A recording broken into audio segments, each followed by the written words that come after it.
Nuestro planeta está plagado de lugares en los que, según investigadores y testigos, se manifiesta lo paranormal. Parajes, edificios, viviendas, algunos con un oscuro pasado, donde se producen extraños fenómenos, movimiento de objetos, sonidos misteriosos o apariciones de presencias de origen desconocido.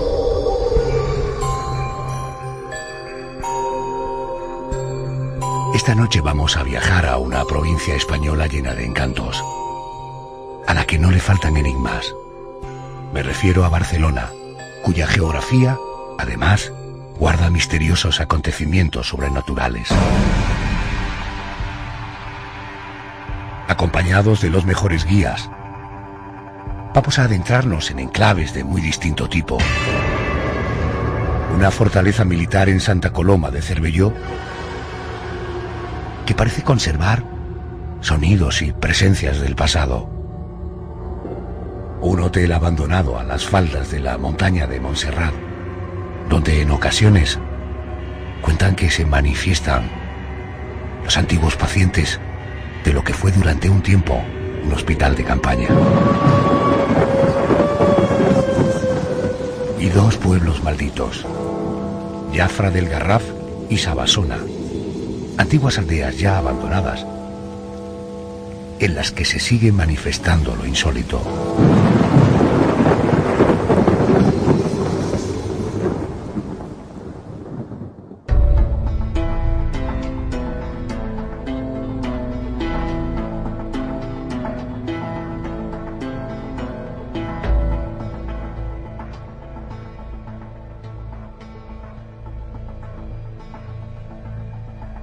Esta noche nos vamos a adentrar en el mundo del misterio a través de diferentes historias, de distintos escenarios donde se han manifestado fenómenos asombrosos y que tienen un vínculo entre sí, la provincia de Barcelona. Una tierra fantástica que también tiene esa otra cara, probablemente más desconocida. Me refiero a la de los enigmas. José Manuel Frías, buenas noches. Buenas noches, Adolfo. El primer caso que vamos a conocer tiene que ver con los fenómenos paranormales. Supongo que este término albergará un buen abanico de sucesos, ¿no? Efectivamente, son muchos los enclaves, principalmente inmuebles, hablamos de sitios cerrados donde ocurren fenómenos extraños. Y el abanico es amplio, desde fenómenos auditivos hasta movimiento de objetos sin intermediación de ninguna persona, pasando por el fenómeno estrella, el más impactante de cara al testigo, las apariciones de seres de procedencia desconocida. Y todo esto sin olvidar lo que no percibe ni el ojo ni el oído humano, pero que pueden captar las cámaras de vídeo y las grabadoras. ¿Y qué tesis se barajan en estos casos? Es decir, ¿cuál se considera que es el origen? Porque enseguida vamos a hablar, por ejemplo, de una vieja fortaleza, de un castillo, un lugar histórico, a fin de cuentas. No sé si eso puede ser determinante, si también condiciona. Sí, habitualmente lo es, aunque una de las hipótesis de trabajo es la de personas que han fallecido, pero que no han abandonado del todo el mundo de los vivos y que por eso se manifiestan. Hay otra tesis que plantea que cuando se produce una muerte violenta, una muerte luctuosa con mucho sufrimiento, hay una especie de emanación energética que queda plasmada en el ambiente de un lugar concreto.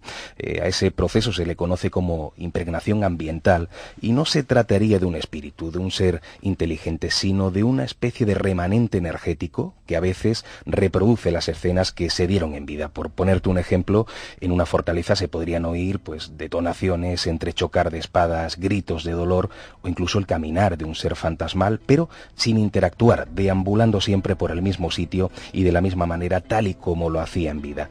Sería algo así como un bucle, una vieja película que se repetiría una y otra vez.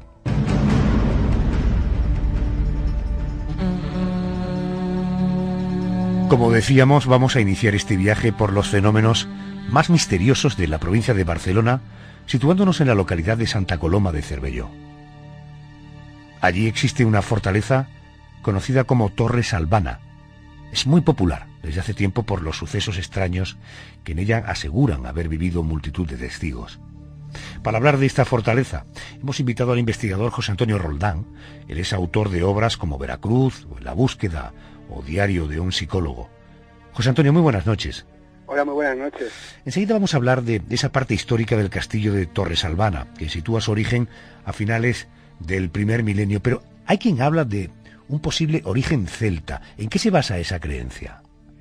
Pues la verdad es que en ese caso no lo sé, porque sí que se puede hablar de un origen íbero, pero como bien decías, es un enclave muy conocido en la provincia de Barcelona, en toda Cataluña, y bueno, a raíz de salir en muchos medios de comunicación en toda España e incluso en el resto del mundo. Y se ha llegado a hablar muchísimo sobre el tema, y bueno, ya sabe bien José Manuel que tenemos que siempre estar ahí sacando un poquito la paja de lo que se comenta, y en este caso pues se comenta tanto y tanta cosa que forma también parte de la investigación y de la propia sociología del caso, pero en general podemos datar de un origen íbero, no romano. Romano sería más bien los vestigios que hay cercanos.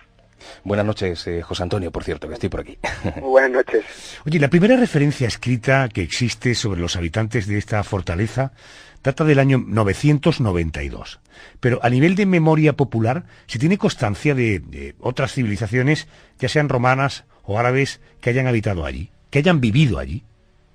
Bueno, que se tenga constancia escrita oral, no, que en las cercanías haya vestigios, como te comentaba, incluso en línea recta, muy poquitos kilómetros, hay más romanas en Sant Boi de Llobregat y otros enclaves también de origen romano, sí que se puede decir, pero ahí en concreto no.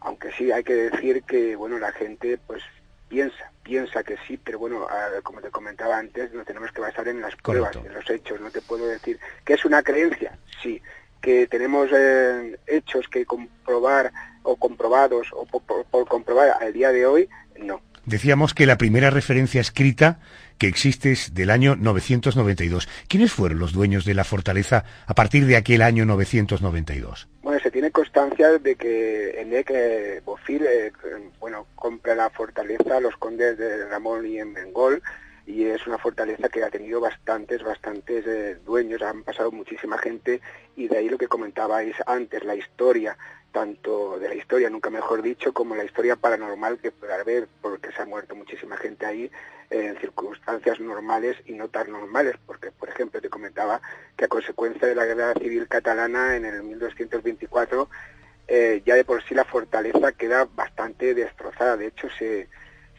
habla de un primer muro que ahí había vestigios y bueno, la fortaleza que conocemos ahora, y luego la gente de aquella época, no sé por qué, tenía como origen de algunas batallas, ya que nos vamos a batallar o vamos a pugnar por un territorio, vamos a hacerlo en las cercanías de Torresalvana, que también uno de los orígenes de la torre en sí, que por eso se llama Torresalvana, es una torre de vigía. Hay que decir que en pueblos cercanos como en Sant Joan d'Espí o en otros pueblos de la comarca del Baix Llobregat hay otras torres similares que servían un poco de comunicación en aquellos momentos, ¿no? Es una torre con muchísima historia y que en el 1715 se abandona parcialmente, pero se sigue viviendo ahí. De hecho, hay constancia de alumbrado eléctrico hasta hace poquitas décadas, ¿no? Y bueno, ya se puede decir que incluso está habitada por los aficionados de lo paranormal, porque es raro no ir un día, y sobre todo los fines de semana, y encontrarte allí grupos de investigación. Bueno, yo ahí de hecho me he encontrado de todo, incluso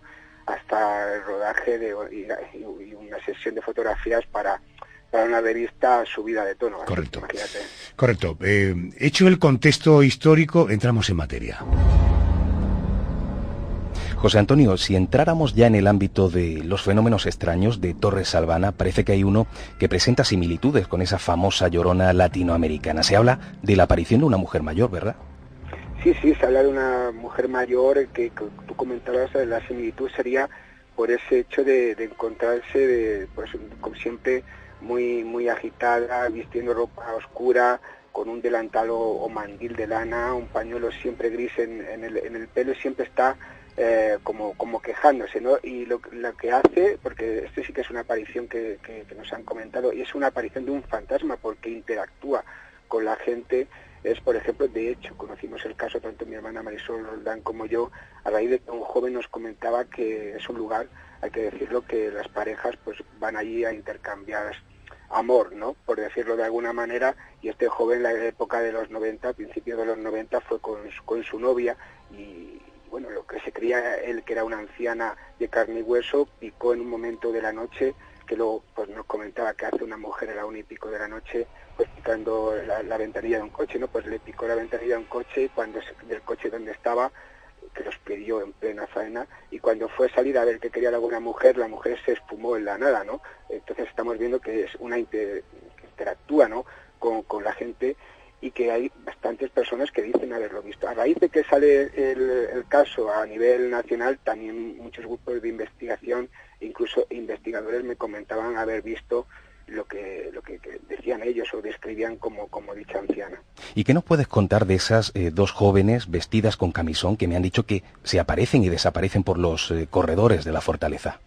Pues que la asocian también a una anciana, pero de otro tipo, que siempre las llevaría como si fuera una especie de ama de llaves en el interior. De hecho, un testimonio, José nos comenta también, hay que decir que estaba con su novia, en este caso no quisieron estar juntos en el coche, sino que pasaron al interior de las dependencias, en aquel momento mejor que hoy en día, que está en la ruina total de Torres Albana, y escucharon ruidos y subieron a una zona donde escuchaban los ruidos, y nos comentaban que vieron a esas chicas, a esas jóvenes que iban vestidas con una especie de camisón rosa una y otra de un camisón azul. Pero aquí en esta ocasión la mayoría de casos que nos comentaban es que precisamente lo que decías al principio, que los testimonios nos hablan como si estuvieran viendo una película, ¿no? Y que los personajes en sí, en este caso estas doncellas, no parece no interactuar con ellos y ni siquiera darse cuenta de que las están observando desde el aquí, desde el ahora. Y más allá de este tipo de apariciones, ¿qué otra clase de fenómenos se suelen dar en Torres Albana? Me refiero, ¿hay más apariciones de otros personajes? ¿Hay fenómenos auditivos? Pues sí, la verdad es que hay bastantes apariciones, en el sentido que hay personas, y es lo que más nos llamó la atención, lo que siempre me ha llamado a mí la atención en lo personal, es que escuchan los testigos ruidos de batallas, ¿no? Incluso de mosquetones, el blandir de las espadas, porque como te decía, sí que ha sido un lugar, un enclave muy citado para darse a batallar, ¿no? Y nos comentaban precisamente eso, como si hubieran estado allí escuchando, ¿no? Y lo que es más interesante aún, que hay gente que dice que por un momento, por un instante, han sido testimonios de dichas batallas, ¿no? También se escuchan bastantes fenómenos auditivos en ese sentido de las batallas, ¿no? Y luego, a raíz de que sale a nivel nacional y se conoce bastante el caso, hay muchísimos grupos de investigación y muchísima gente interesada en el misterio que intenta captar psicofonías, sobre todo en su interior, ¿no? Y bueno, yo como siempre pues hay que poner en cuarentena todo este tipo de grabaciones, porque hay que ver que las condiciones allí, es un lugar abandonado, pueden coger muchísimas cosas, lo cual no quiere decir que no haya caso en sí, que no haya misterio, pero hay que descartar muchísimas cosas, porque no es precisamente un lugar dejado de la mano de Dios.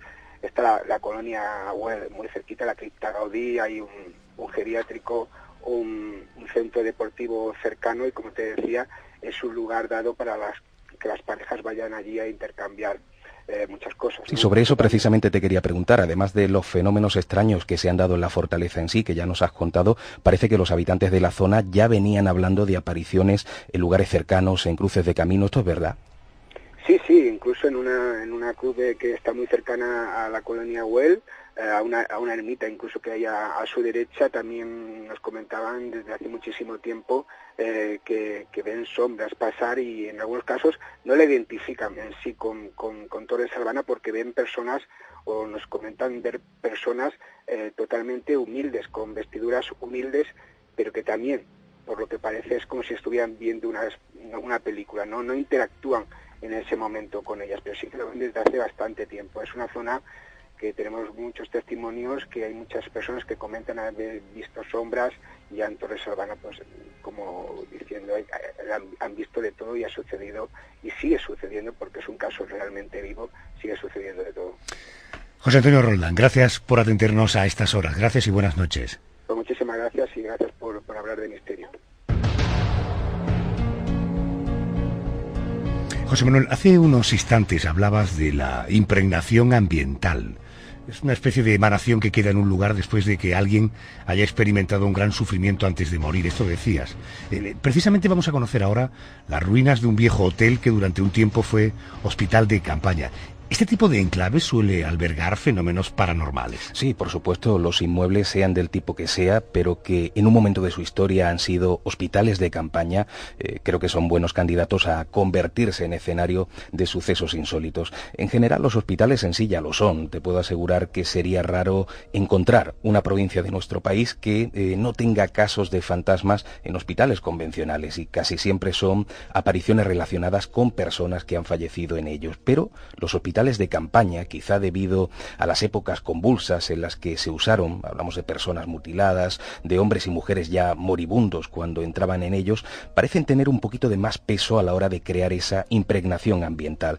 Y parece que una vez que eso ocurre, da lo mismo que hagas desaparecer el hospital o que derrumbes el mismo edificio y levantes otro encima, que los fenómenos van a seguir estando ahí.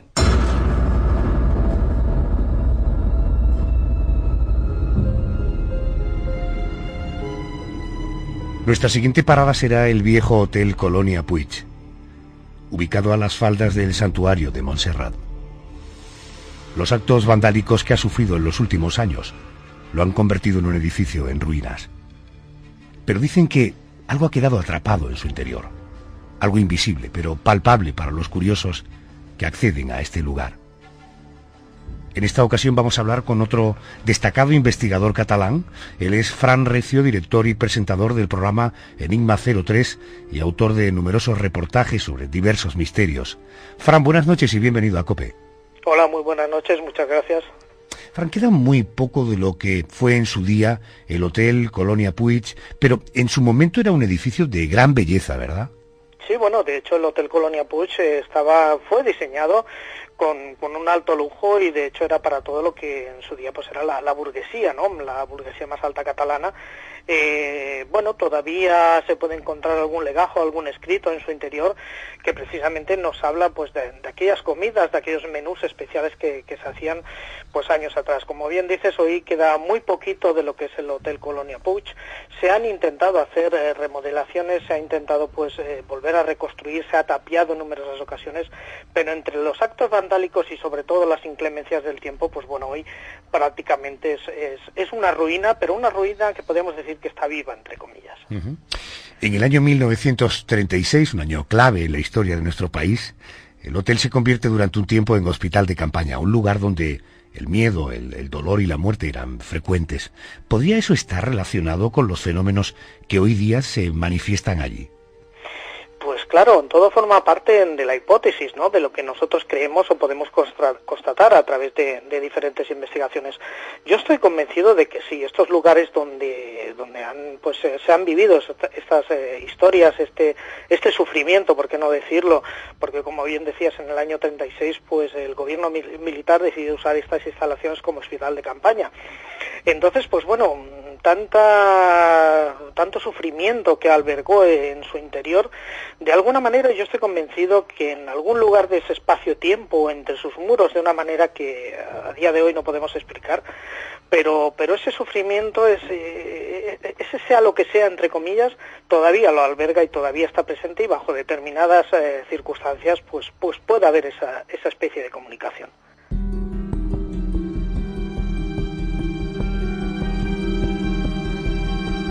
Está con nosotros Fran Recio. Fran, tú has estado allí en el Hotel Colonia Puig en mitad de la noche, intentando obtener material que respaldara las leyendas. ¿Qué sentiste al estar allí dentro?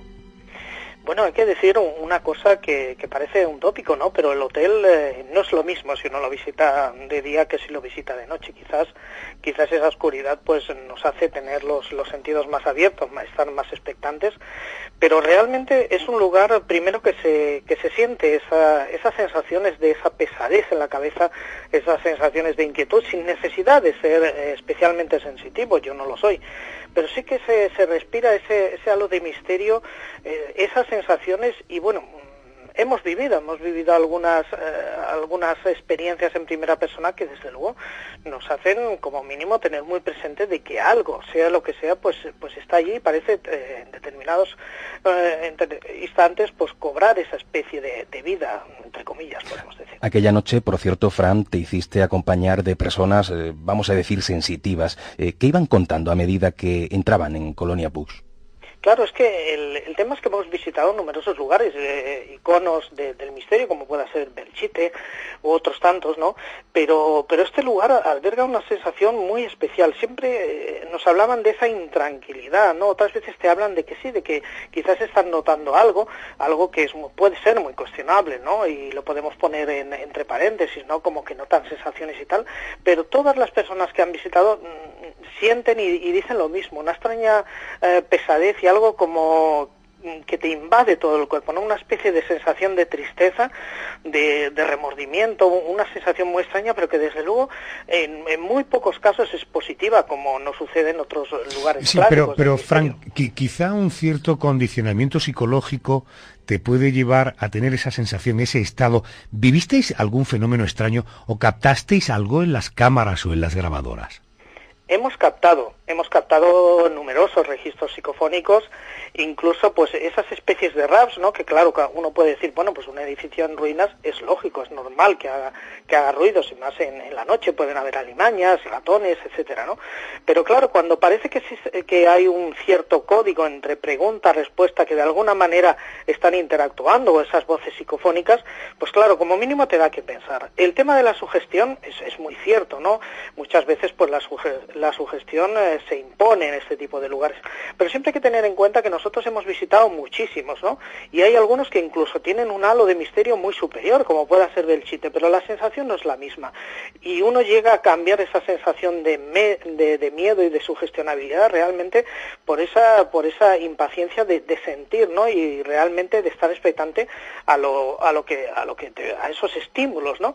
Y realmente sí que los hemos captado, incluso algunas fotografías que he llegado a publicar, se ven unos extraños halos, unos extraños luminarias que uno no sabe muy bien de dónde vienen. ¿Pueden ser reflejos? Pues a lo mejor pueden ser errores, pero todo llega a un condicionante de decir, bueno, tantas historias, y además las personas que ya no son sensitivas y que han visitado ese lugar, y no precisamente para hacer esas investigaciones de tipo paranormal, pues claro, te están hablando de esas sombras, de esas experiencias, de esas sensaciones, y tú las revives de igual manera. Entonces, pues bueno, como mínimo lo dejas entre paréntesis y dices, bueno, este es un enclave pues un tanto peculiar, y es más, como comentaba al principio, se ha intentado remodelar en numerosas ocasiones, se ha intentado pues volver a edificar, se han hecho proyectos de un nuevo hotel y nada, absolutamente nada, ha llegado a buen puerto. Gracias por atendernos, Fran, gracias y buenas noches. Muy buenas noches.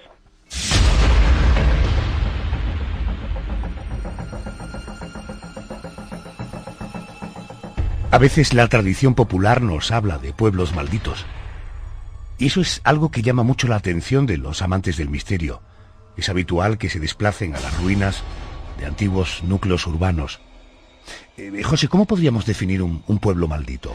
Básicamente sería un municipio o incluso una pequeña aldea que dejó de albergar vida en un momento determinado y que además ese punto de inflexión no está del todo claro, o por lo menos es desconcertante.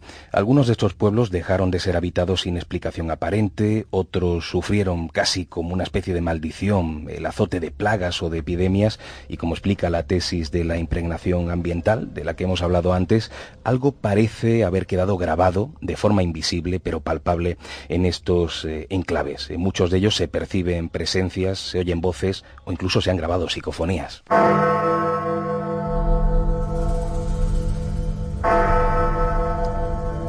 Nos vamos a desplazar ahora a las comarcas barcelonesas del Garraf y de Osona para conocer dos pueblos llamados malditos, o al menos dos enclaves en los que se manifiesta lo sobrenatural.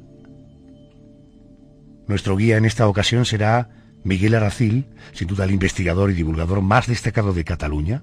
Reseñar todos sus libros, en fin, nos llevaría horas, pero entre ellos destacan clásicos como Guía Maldita de Cataluña, o La Cataluña Bruja, o Gran Guía de la Cataluña Mágica y la Barcelona Insólita y Heterodoxa. Miguel, muy buenas noches y bienvenido. Hola, buenas noches.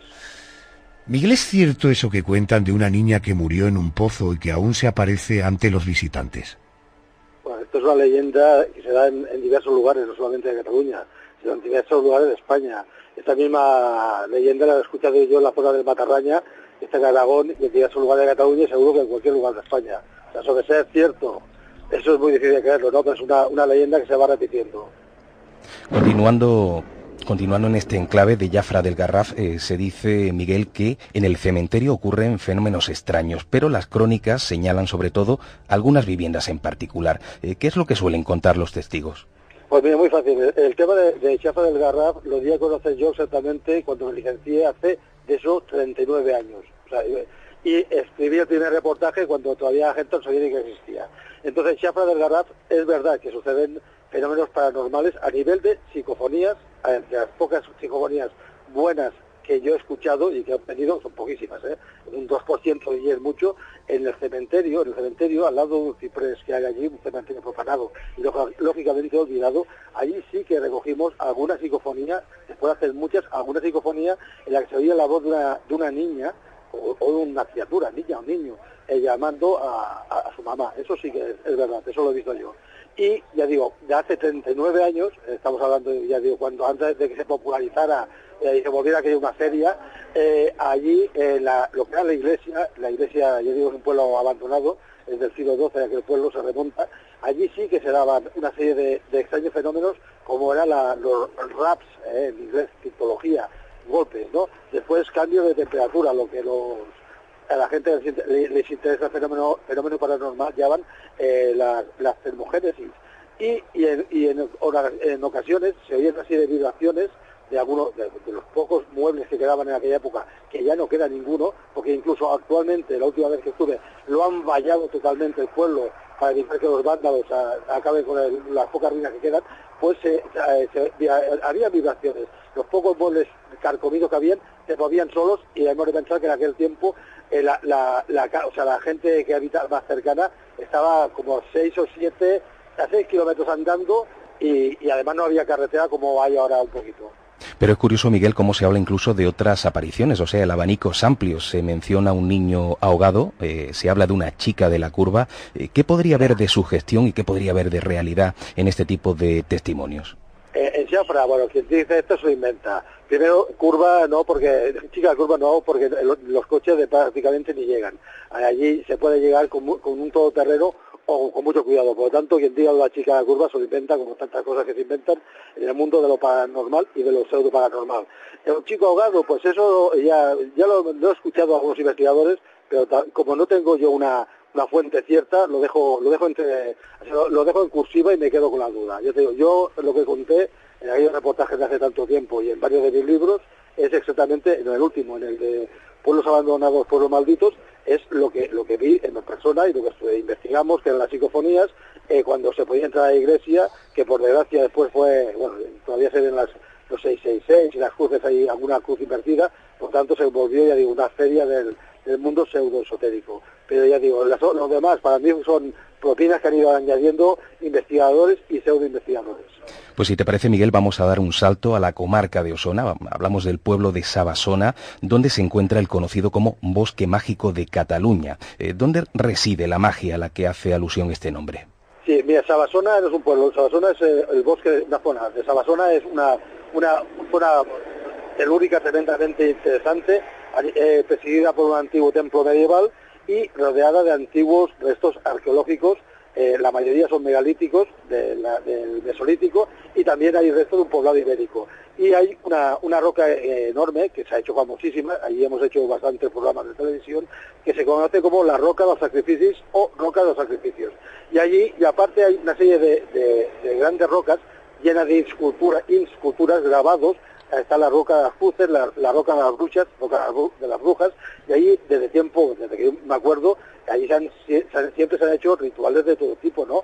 Pero es un lugar, no es un pueblo, digo, es un lugar formidable, un lugar impresionante, y la roca de los sacrificios, o rocas de los sacrificios, cuando se excavó a nivel arqueológico, a nivel serio, hace ya un par de decenas de años, unos 20 y tantos años, se encontraron restos, sobre todo de niños, restos. Pero como había un poblado ibérico al lado, pues las ruinas también fueron excavadas, se supone que eran restos de los niños y de los íberos que vivían ahí cerca. Y lo que se sabe seguro, porque está documentado, que durante los siglos XVI, XVII y principios del XVIII fue un lugar de un enclave de reuniones brujeriles, tal como cuento en Cataluña, la Cataluña bruja. Por tanto, Sabassona es el lugar, es un lugar donde incluso alguna vez grabando en televisión hemos visto llegar algún grupito de japoneses a hacerse la fotografía porque ya habían oído hablar de aquel tema, ¿no? O sea, es uno de aquellos lugares mágicos fuertes que hay en Cataluña. Miguel Aracil, gracias por atendernos a estas horas, gracias y buenas noches, y gracias por atendernos. Buenas noches a vosotros y un fuerte abrazo.